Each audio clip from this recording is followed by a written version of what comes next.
If you are tired of losing track of your files or running out of storage space, you need to change your download location. In this quick tutorial, I will show you exactly how to change the download location in the Duckduckgo browser so you can choose exactly where your downloaded files are saved. Let's get started. First, open your Duckduckgo browser and click the menu icon in the top right corner of the window. From the drop-down menu, select Settings. Inside the Settings menu, look for General and then the Downloads section.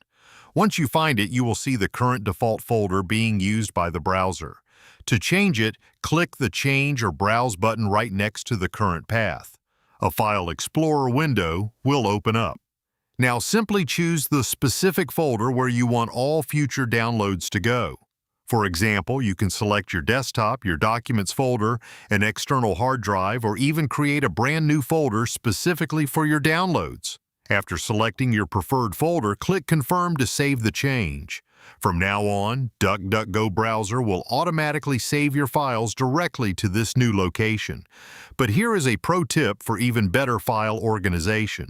Depending on your browser version, you will also see an option that says, Ask where to save each file before downloading.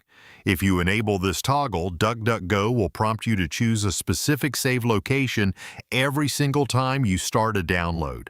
This is incredibly useful if you regularly download different types of files and want complete control over where they go. If you ever want to switch back to the original default folder, just return to this exact same menu and choose your system's default folder again. Changing your Duckduckgo download folder is a massive lifesaver if you download large files like videos, games, or software, because moving them to a secondary drive will instantly free up valuable space on your main storage drive. If this quick browser tutorial helped you organize your files, please give this video a like and subscribe for more privacy tips and tech tutorials. See you in the next one.